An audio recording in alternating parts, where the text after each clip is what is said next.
하나님 말씀 보도록 합니다. 하나님 말씀은 마태복음 5장 7절 말씀이고요. 마태복음 5장 7절 말씀 보도록 합니다. 율법에 관한 교리학교 내용입니다. 5장 17절 앞에 화면에도 있습니다. 준비해 주셨네요. 같이 한번 한 목소리로 읽겠습니다. 시작. 내가 율법이나 선지자를 폐하러 온 줄로 생각하지 말라. 폐하러 온 것이 아니요 완전하게 하려 함이라. 아멘. 오늘 우리가 웨스트민스터 소연의 문답 제39, 제40, 제41번을 이제 보게 됩니다. 39번, 40번, 41번 이 내용들의 주된 내용은 이제 하나님이 요구하신 의무, 율법이 의미, 율법은 소용이 있느냐 없느냐 또 그런 부분에 대해서 살펴보죠. 하나님께서 요구하신 그 의무에 관한 율법이 우리에게는 어떤 의미가 있는가를 보죠. 자, 그런 내용을 오늘 보게 됩니다. 우리가 그 앞에 본 내용은 성도의 구원의 유익 중에 특별히 우리는 사망의 유익도 가지고 있는 사람이요, 사망 후에는 죽음으로 끝나지 않고 부활의 유익도 가진 사람들이라는 사실을 깨달았죠. 그러니까 우리는 복받은 사람이에요. 살아도 복받은 사람이고 죽어도 복을 받은 사람이죠. 주 예수 그리스도 안에서 죽은 사람들은 다 복 있는 사람이라고 했거든요. 그죠? 자, 그런데 오늘 이 유익들을 살펴본 후에 이런 유익을 준 우리가 해야 될 것은 뭡니까? 이런 수많은 유익에 대해서 우리가 무엇을 해드릴 수 있을까요? 우리가 해드릴 수 있는 것은 순종뿐이에요. 순종뿐입니다. 순종은 의무와도 관계가 되는데 그렇다면 우리가 순종하며 또 따라가야 될 그 내용들은 구체적으로 무엇일까? 그것을 이제 보게 되는 거예요. 자, 유인물을 보시면 오늘 제39문과 제40문과 제41문이 있습니다. 오늘은 한번 제39문과 답을 한번 먼저 읽고요. 그 다음에 제40문과 답을 읽고 넘기셔서 제41문의 질문과 답을 한번 읽어보고 시작하도록 하죠. 자, 제39문 초록색 글자 있지 않습니까? 제39문 질문을 같이 읽겠습니다. 시작. 하나님이 사람에게 요구하신 의무는 무엇입니까? 답은 뭐라고 되어 있을까요? 보라색 같이 읽습니다. 시작. 하나님이 사람에게 요구하신 의무는 하나님이 나타내신 뜻에 복종하는 거죠. 자, 이제 제 밑에 내려가면 제40문, 웨스트민스터 소요리 문답 제40번째 질문. 자, 질문을 한번 읽어보죠. 여기 괄호 속에는 규칙인데요. 한번 있습니다. 시작. 하나님은 사람에게 복종의 규칙으로 처음에 무엇을 나타내셨습니까? 복종하라 하셨는데 복종의 규칙으로 무엇을 주었느냐? 답은 보라색입니다. 보라색, 파란색, 보라색 한번 있습니다. 시작. 하나님이 사람에게 복종하도록 처음 나타내신 규칙은 도덕법이었다는 거예요. 자, 의무는 복종이요. 그 복종의 구체적인 내용들은 도덕법이라. 넘기시면은 이제 제41문이 나옵니다. 웨스트민스터 소요리 문답 제41문 질문 초록색 같이 있습니다. 시작. 도덕법은 어디에 요약되어 있습니까? 그러면은 의무와 관련된 이 도덕법은 성경 어디에 요약이 되어 있느냐? 답은 어떻게 되어 있어요? 도덕법은 십계명에 요약되어 있습니다. 이게 이제 오늘 내용입니다. 이제 이게 이 내용이에요. 다시 처음으로 돌아가죠. 자, 이런 큰 내용을 가지고 살펴봅니다. 의무는 복종하는 것인데 그에 관한 내용은 율법이요. 율법에 대한 요약은 십계명 속에 있다. 그런 얘기예요. 우리가 하나님께 의무로 늘 복종하고 따라야 될 내용을 한마디로 중간 넘어가면 마지막 십계명 속에 다 들었다는 거예요. 우리가 어떻게 살 것인가. 십계명은 여러분 두 가지잖아요. 크게 1계명까지 4계명은 누구를 사랑하라? 하나님을 사랑하라.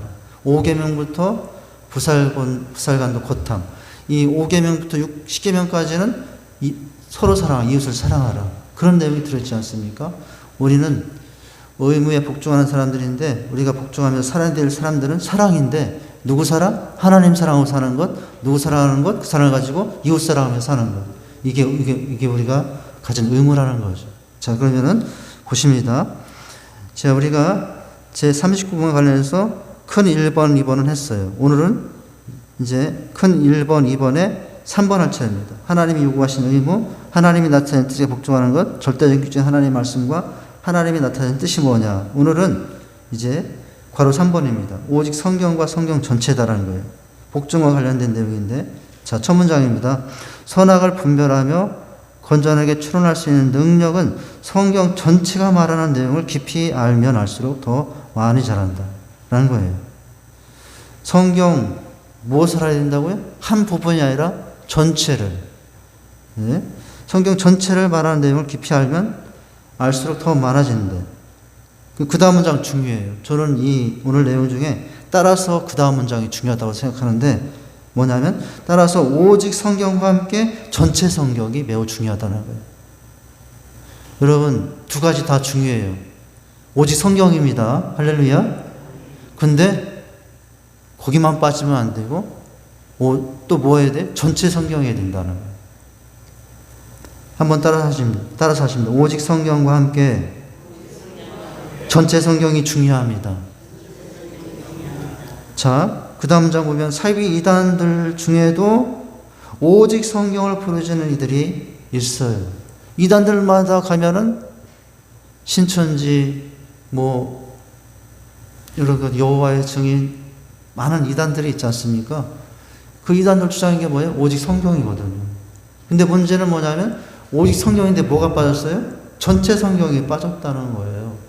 자, 오직 성경을 부르짖는 무리들도 있습니다. 그러나 그들은 성경 무엇을 보지 않고 전체를 보지 않고, 오직 성경은 얘기하는데 성경 무엇을 전체를 보지 않고 자신들의 교리와 주장을 뒷받침하는 특정 구절들만 붙들고 강조한다는 거죠. 우리는 두 가지를 다 이제 중요하게 생각해야 돼요. 오직 성경도 중요하고 전체 성경도 중요하다는 거예요.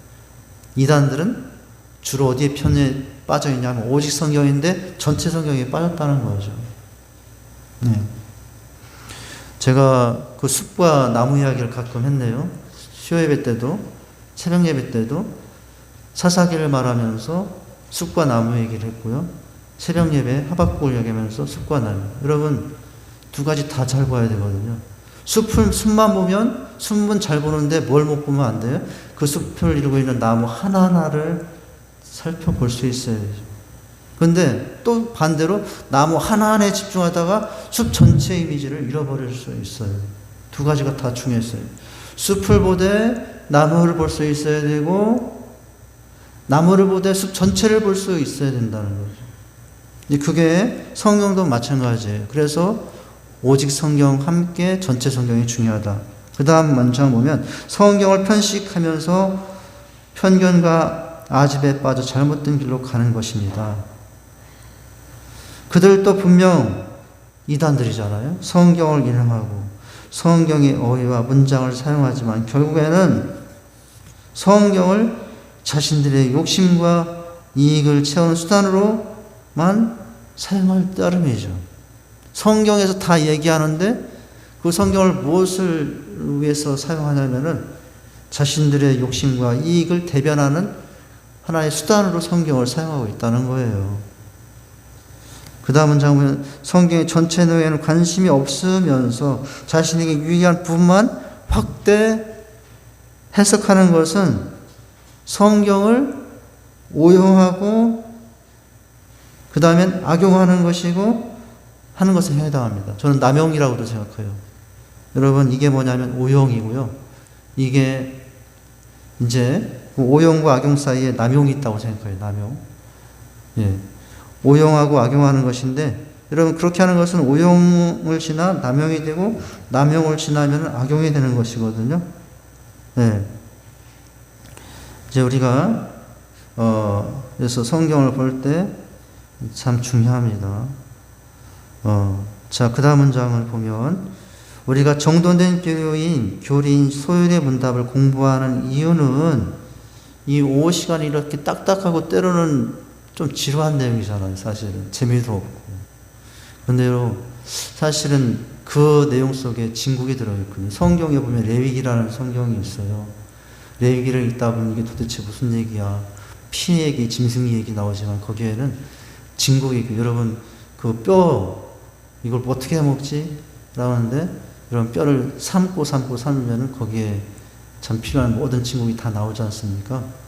이제 이 소유의 문답은 이제 그런 의미에서 이제 어떻게 하려고 이 소유의 문답을 이제 우리에게 주었냐면 오직 성경이지만 전체 성경이 말하는 것을 알기 위해서입니다.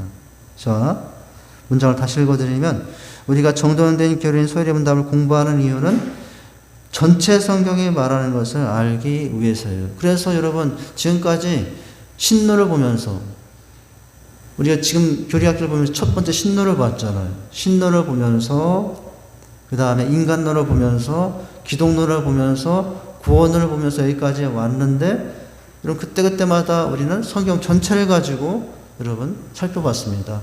제가 이제 주로 하는 내용은 이제 뭐냐면은 귀납법적 성경 연구 이런 방법을 통해서 성경 한 절 한 절을 이해하면서 그 한 절 한 절을 전체 문맥 속에서 이어가면서 수요 사사기 설교를 하고 있고 이제 한 절 한 절을 하지만 전체 문맥을 흐름을 보면서 하박국 선지자 아니 요즘 새벽 예배가 스바냐 선지자 이야기를 하고 있거든요. 여기서도 전체 성경을 말하기 위해서 이제 이 소율의 문답이 구성되었고 지금 우리가 그렇게 공부하고 있어요. 그러니까 여러분 우리 예배의 특징이 뭐냐면은 수요 사사기 강해, 새벽 스바냐 뭡니까? 묵상은 이제 부분이지만 또 너무 그쪽에만 치우치면 성경 전체의 이야기를 이해할 수 없어서 주일 오후에는 전체 성경의 이야기를 지금 이렇게 소율의 문답을 통해서 하고 있는 중입니다. 자, 그 다음 문장. 소율의 문답 그 자체가 목적이 아닙니다. 교리나 신앙 고백은 성경 전체를 깊이 살펴서 나온 결과물이므로 여러분 소율이 웨스트민스터 소율이 문답은 이게 뭐냐면은 문답이잖아요. 질문하고 답하는 거잖아요. 질문하고 답하는 것엔 고백이 들어있잖아요. 이건 질문하고 우리가 고백하는 것이거든요. 문답은 이 교리나 신앙 고백은 이게 성경 전체를 깊이 살펴서 나온 결과물이므로 이 교리와 신앙 고백을 올바르게 공부하면 무엇이 성경 전체 성경에 말하는 내용을 큰 틀에서 알 수 있습니다. 그래서 우리가 그동안 신론을 보면서 하나님 어떤 분이신지, 신론 다음에 인간을 보면서 인간은 어떤 존재인지, 인간을 구원하시기 위한 주님을 보면서 주님의 모습을 성경 전체에 보면서 주님은 누구인지를 살펴봤잖아요. 자, 그 다음 문장입니다. 이런 말이 있어요. 제가 신학교 때 신학을 전혀 모르면서 신학교에 들어갔는데 성경을 그냥 제가 열정 가지고 청년의 열정을 가지고 읽을 때와는 다르더라고요. 신학교에 들어가서 교수님들하고 전체에 이런 진리가 있었구나. 신학교 때를 통해서 이제 제 신학을 정리할 수 있는 기회가 됐고 뭐 그렇게 큰 신학을 정리한 사람은 아니지만 그런 내용을 정리할 기회가 있었는데 제가 그때 몇십 년 전 이야기지만 학교 들어가서 참 이거다 했던 내용 중에 한 가지가 뭐냐면은 신약은 구약을 통해서 해석하라, 구약은 신약을 통해서 해석하라 이런 내용이었어요. 구약을 해석하는데 구약의 해석을 구약으로만 해석하는 것이 아니라 신약의 내용을 가지고 구약의 내용을 해석해요. 그게 전체 성경이 되는 거예요. 신약을 해석하는데 신약만 가지고 그 본문의 내용을 해석하는 것이 아니라 구약을 통해서 신약의 내용을 해석한다는 거죠. 이게 오늘 이야기와 똑같은 거예요. 전체 성경의 이야기입니다. 그래서 그때 그 통찰이 그때 그렇게 교수님들이 알려준 그 통찰이 이제 많이 도움이 됐어요. 자, 그 다음 장. 그리고 그 틀에 도움을 받아 성경을 어떻게 깨달아요? 깊이 깨달고. 그냥 수박 겉핥기식이 아니라 어떻게 깨달아요? 깊이 깊이 깨닫고 큰 은혜를 누릴 수 있습니다. 예를 들어 보면 자, 10계명의 5계명 내 부모를 공경하라. 여러분 이거 너무 좋잖아요. 여러분 그런데 이게 그것만 보면 안 되고 그 다음에 뭐예요? 자, 그런데 이 내용을 보면은 그런데 소요리문답 제64문 이와 관련하여 그리스도를 경외함으로 피차 복종하라. 여러분 부모를 공경하라 했는데 에베소서에는 부모뿐만 아니라 누구끼리? 너희끼리도 피차 복종하라.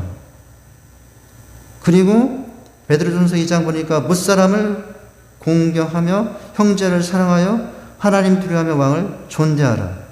이게 여러분 어떻게 부모에서 피차로 가고 피차에서 무사람 모든 사람으로 가고 그렇게 하지 않습니까?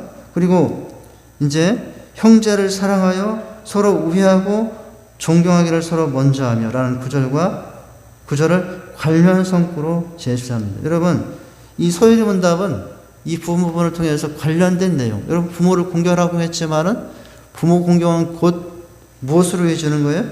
여러분 그 다음 내용 뭐예요? 피차야. 피차 공경으로 이어지는 거고 부모 공경은 무사람의 공경으로 이어지는 거예요. 부모 공경은 무엇으로 이어지는 거예요? 형제 사랑으로 이어지는 거죠. 제가 이 부모에게 순종하라는 말씀을 드릴 때 제가 설교할 때도 드렸던 말씀이 뭐였냐면은 여러분 뭐냐면 이웃을 사랑할 때 첫 번째 계명이 5계명 뭡니까? 내 부모를 공경하라 하잖아요. 그 다음에 살인하지 말라. 부살 뭐였더라?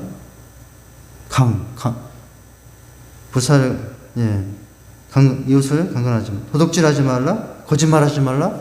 탐내지 말라. 이게 이제 그 내용이 되잖아요. 그런데요, 이게 어떻게 되는 원리냐면은 부모를 공경하면 당연히 그 다음에 살인할 사람이 될 수 없고, 부모 공경하는 사람 치고 강도짓 할 사람이 없고, 부모 공경하는 사람 치고 도둑질하는 사람이 없고, 부모 공경하는 사람 치고 거짓말하는 사람 없고, 부모 공경하는 사람 치고 남의 것을 탐내는 사람이 없다. 이게 다 연결이 되잖아요. 그러니까 여러분 성경을 볼 때 이제 이게 이렇게 본다는 거죠. 소요리문답은 그런 형식으로 우리에게 내용을 전해주고 있다는 거예요. 자, 그 다음 보면 어떻습니까? 제5계명을 단순히 부모에 대한 공경을 말하는 것에 그치 않고 더 나아가 부모를 떠나 더 나아가 상급자, 하급자, 동급자로서의 인간에 대해 가져야 할 태도를 확대 교훈하는 것이에요. 부모 공경을 통해서 우리가 왜 부모 공경을 해야 됩니까? 그런 사람이 동료를 사랑하고 그런 사람이 동급자를 사랑하고 그런 사람이 학업자를 사랑하기 때문에 됩니다. 인간의 기본 부모 공경부터 시작됩니다. 뭐 이렇게 이제 내용이 전개가 되는 거잖아요. 우리는 이를 통해 성경에서 부모 공경이 어떤 맥락, 좀 어려운 단어인데 가로를 쳐놓는데 어떤 선후관계, 맥락에서 요구되는지를 파악할 수 있게 됩니다. 부살, 강도, 고탐 그 맥락에서 부모 공경을 보면은 나머지 6, 7, 8, 9, 10의 계명이 지켜진다. 이런 내용이 있다는 거예요. 자, 이런 추론과 분별하는 연습을 통하여 우리는 성경에 따라 정치, 경제, 문화, 예술 등의 여러 영역의 기독교적인 세계관, 이 볼관자의 세계관을 가지고 접근할 수 있게 됩니다. 여러분, 관이 중요해요, 관. 우리 성도들에게 가져야 될 세 가지 관이 있다고 했어요. 인간, 가치관, 인간관, 세계관. 인생의 가치를 어디에 두냐에 따라서 사람들의 삶의 모습은 달라요. 우리의 가치관은 오직 주님 사랑이잖아요. 우리의 인생관, 여러분 인생을 어떤 눈으로 보냐에 따라서 인생이 달라지는데 우리의 인생관도 오직 하나님이잖아요.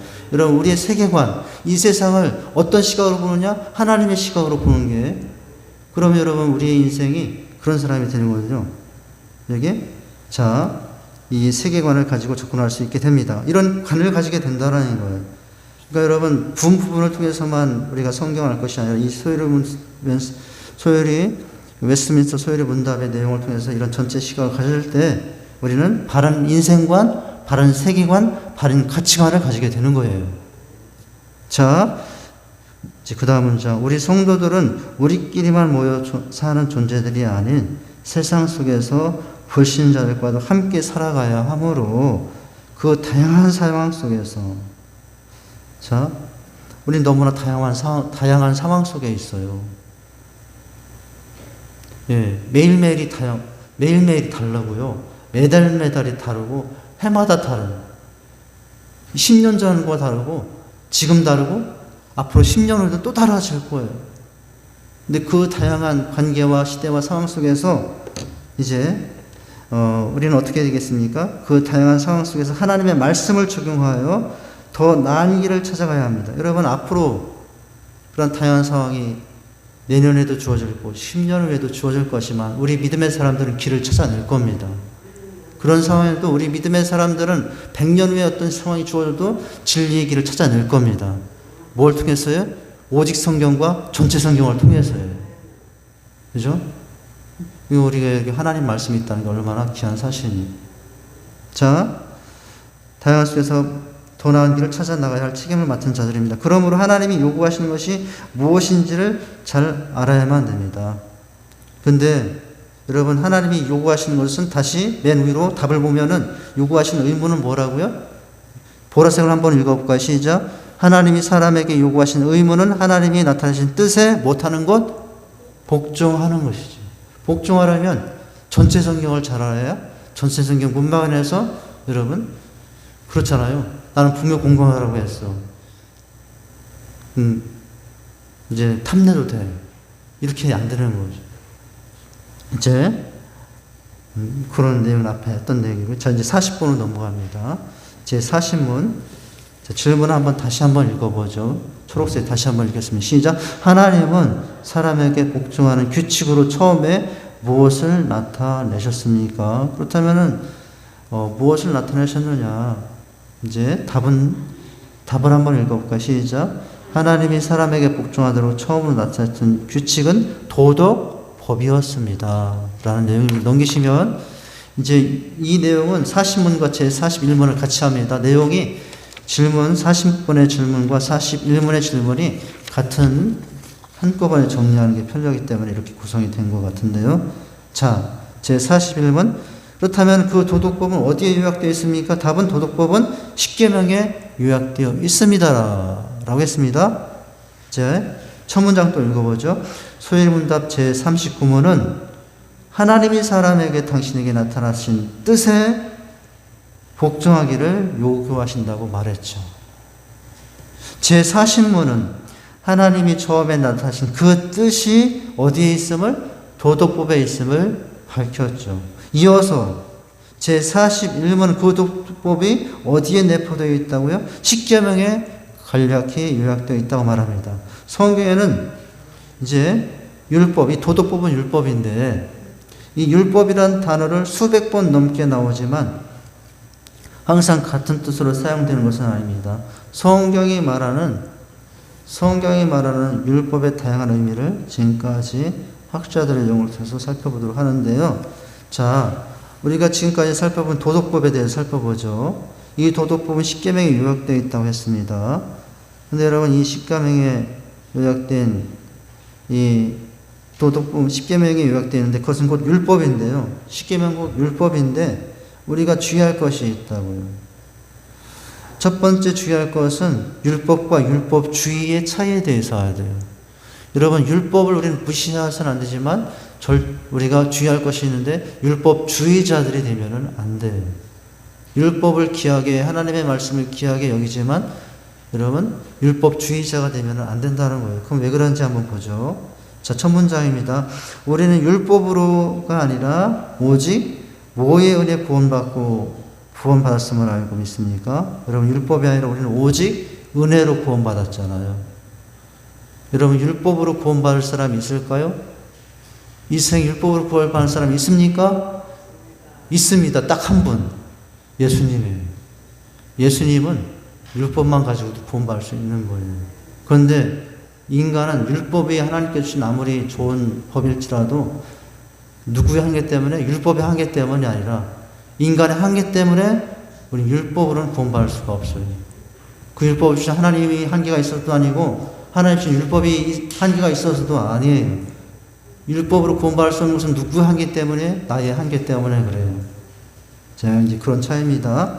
우리는 율법으로서가 아닌 오직 은혜에 의해서 구원 말씀을 알고 있습니다. 여러분 이게 얼마나 큰 은혜입니까? 그죠? 십자가의 은혜죠. 어떤 은혜예요? 십자가에 찍히신 살해의 은혜예요. 십자가에 흘리신 피의 은혜로. 지난 시간에 우리 나를 기념하러 봤지 않습니까? 그 은혜에 의해서 구원 말씀을 알고 있습니다. 더 정확히 말하면 신자는 율법을 지키는 행위가 아니라 은혜로 구원에 이릅니다. 그러나 이 주의할 게 여기에요. 그러나 은혜가 아닌 율법의 모든 내용을 지켜야 구원에 이를 수 있다고 주장한다면 그것은 율법주의라고 불러요. 우리가 모든 율법을 지켜야지만 어떤 건 지켜도 되고 어떤 건 안 지켜도 되고 그런 게 아니라 하나님의 말씀을 가지고 어떤 건 지키고 어떤 건 안 지켜도 된다는 것은 그건 내 착각이거든요. 모든 율법을 지켜야 되지만 그러나 중요한 것은 모든 율법의 모든 내용을 지키면 구원을 이룰 수 있다고 주장하면 그것은 율법주의가 돼요. 율법주의는 잘못된 겁니다. 자, 신약 성경은 율법의 모든 조항을 어떻게 지킴으로? 다 지킴으로요. 여러분, 세상에 율법을 다 지킬 사람이 있을까요? 없을까요? 있습니다. 예수님은 다 지킬 수 있어요. 그런데 세상 율법을 다 지킬 수 있는 분은 오직 딱 한 분이고 모든 인간은 율법을 다 지킬 수가 없어요. 여러분, 내가 하는 우리 주님께서 마음으로 음욕을 품는 것만 해도 죄라고 그러잖아요. 예쁜 여자가 지나가는데 어떤 결혼한 남자가 아내를 지나가는데 아내를 안 쳐다보고 그 여자를 이렇게 쳐다봐요. 남자들의 심리가 참 그래요. 예쁨을 이렇게 쳐다보고. 그 여러분 주님께서는 그것도 뭐라고요? 음욕을 품으면 그것도 죄라고 하지 않습니까? 그런데 여러분 그런 것까지 죄라고 하는데 우리가 어떻게 율법을 다 지켜낼 수가 있겠어요? 자, 신약 성경은 율법의 모든 조항을 다 지킴으로써 의로워질 수 있다고 가르치고 율법 유월절 및 할례나 각종 제사 등의 의식을 지켜야 구원받는다고 가르치는 율법주의를 배격합니다라는 거예요. 그 문장의 끝에가 중요하죠. 다 지킴으로 의로워질 수는 있지만 그러나 안타깝게도 다 지킴으로 의로워질 수 있는 사람은 이 땅에 있다 없다 있는데 예수님뿐이고 모든 사람은 지킬 수 없다. 이거죠. 그죠? 자, 나아가 율법의 행위와 율법 자체를 구분하지 못해 발생하는 근데 주의할 것이 뭐냐면 율법주의를 배격합니다. 율법 자체는 우리가 하나님의 말씀 자체는 귀하게 여겨야 되고 그러나 무엇은 배격해야 돼요? 율법주의는 배격해야 되지만 무엇을 또 경계해야 된다고? 율법 폐기로는 또한 경계해야 될 것이라는 거예요. 조금 내용이 뭐 이렇게 쉽진 않은 것 같은데 여러분 잘 생각해보면 어렵지 않아요. 내용이 어렵지 않습니다. 율법주의를 배격합니다. 나아가 율법의 행위와 율법 자체를 구분하지 못해 발생하는 율법주의 폐기론에 대해서도 경계해야 된다고요. 여러분, 우리는 율법이 아니라 은혜로 구원받아요. 그렇다면 이제 율법은 지나갔으니까 폐기되어야 되는가? 그것은 아니라는 거예요. 율법주의는 잘못됐지만 은혜로 구원받는다고 해서 율법을 폐기하는 것도 잘못된 것이고 경계해야 될 내용이죠. 여러분, 왜 그럴까요? 오늘 여기까지 하겠습니다. 이 문장까지. 율법에는 하나님의 선한 뜻을 알려주는 선한 용도가 있어서 예수님을 통해 구원받은 이후에도 유효한 측면이 있습니다. 사도 바울이 그런 말을 하죠. 몽학 선생이 내게 있었다. 사도 바울에게 몽학 선생은 하나님의 말씀, 율법이죠. 몽학 선생 아십니까? 몽학 선생? 옛날에 서당에 스승이 있었잖아요. 옛날 동네에는 서당에 스승이 있었잖아요. 그런데 그때 배운 그 스승으로 같은 그게 그 인생을 이렇게 잘 세워가도록 기초가 되잖아요. 율법도 모래요. 우리가 율법도 몽학 선생 같은 역할을 해주고 있습니다. 여러분 좋은 선생 한 분이 있어요. 하나님의 말씀이에요. 하나님의 말씀. 유한 측면이 있습니다. 율법주의는 잘못된 거지만 유한 측면도 있어요. 그죠? 이제 몽학 선생의 인도하심이 끝나면 우리는 영원한 스승, 성령의 인도하심을 받아 말씀을 하나님, 주님을 따라서 이제 살게 되는 거잖아요. 자, 이러한 측면이 있습니다. 따라서 율법이 아닌 은혜로 구원받는다는 말을 오해해서 율법을 지킬 필요가 없다는 극단으로 치우면 위험해져요. 그죠? 우리가 배격하는 것은 율법주의이지 말씀, 율법 그 자체가 아니라는 거예요. 할렐루야. 우리 예수님께서 하셨던 말씀이에요. 이거 읽고 마치죠. 예수님께서 마태복음 5장 17절 여기서 어떤 말씀하셨냐면은 한번 말씀을 같이 읽어보겠습니다. 시작. 내가 율법이나 선지자나 폐하러 온 줄로 생각하지 말라. 폐하러 온 것이 아니요 완전케 하려 하십니다. 예수님께서 오신 목적은 여러분 율법을 필요 없다고 생각하는 사람들이 있자 뭐라고 말씀하시냐면은 율법을 폐하러 온 것이 아니라 율법을 완전케 하려 하십니다. 여러분 예수님은 무엇을 통해서 율법을 완전케 하셨어요? 십자가에 달려서 여러분 살을 찢기시고 피를 흘려주심으로 말미암아 모든 율법을 다 이루시고 지키셨죠. 할렐루야. 자, 이제 이렇게 하려 됩니다. 우리가 오늘 말씀을 정리합니다. 여러분 하나님께서 요구하시는 의무는 복종이고 순종함에 따라 될 구체적인 내용은 하나님의 말씀에 있습니다. 십계명에. 자, 그 말씀 읽고 우리가 어떻게 살아야 되겠습니까?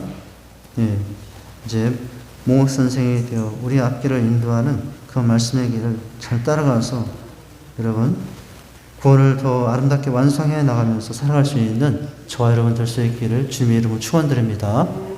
기도하겠습니다. 하나님 아버지 주님의 은혜와 사랑을 감사를 드립니다. 오늘 웨스트민스터 소요리 문답 제39문, 제40문, 제41문을 통해서 우리가 무엇에 복종하고 또 무엇을 따라 살아야 되는지 살펴보았습니다. 율법주의의 모습은 아니지만 아버지 하나님 말씀을 잘 중심 삼아서 하나님 우리가 어떻게 살아야 될지 삶의 규범을 있는 규범을 다 지킴으로 말미암아 또 주신 구원을 받은 은혜로 구원받은 구원을 더 아름답게 갖고 가며 또 완성해가는 저희들의 삶이 되도록 인도해 주시옵소서. 예수님 이름으로 기도하옵나이다. 아멘.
하나님 아버지, 복음의 빚진 자로 살아가게 하옵소서.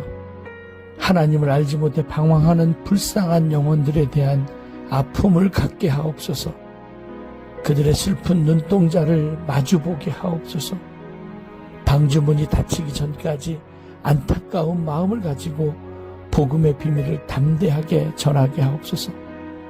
절망 속에 있는 사람들에게 복음의 기쁜 소식을 전하게 하옵소서. 어두움 가운데 두려워 떨고 있는 사람들에게 밝은 빛을 비추게 하옵소서. 예수님만이 우리 인생의 소망인 줄 믿습니다. 지난날의 아픔을 위로해 주시고 친밀한 사랑으로 만져주시는 예수님의 사랑을 전하게 하옵소서. 우리의 힘과 생명과 소망 되시는 예수님 이름으로 기도드립니다. 아멘.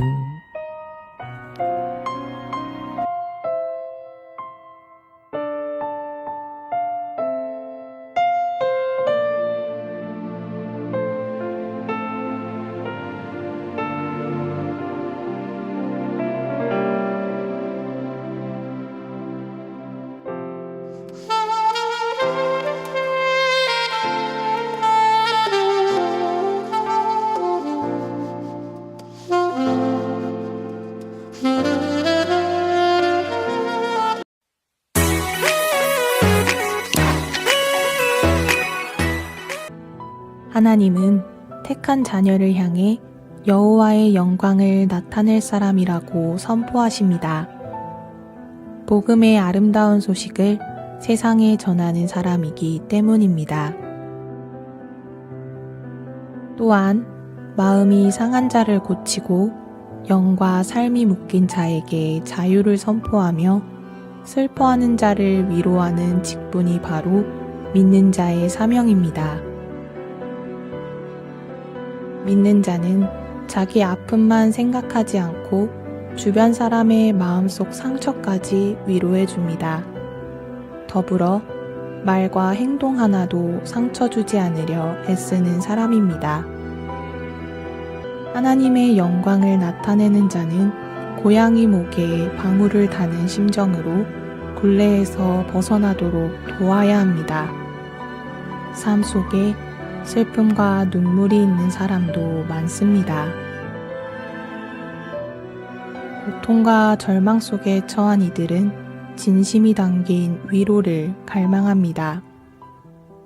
예수 그리스도를 믿는 자는 자기 몫을 희생하면서 다른 사람의 눈물을 닦아주는 사명자입니다. 세상 구석구석에 하나님의 영광이 드러나도록 행동으로 실천하는 성도가 됩시다.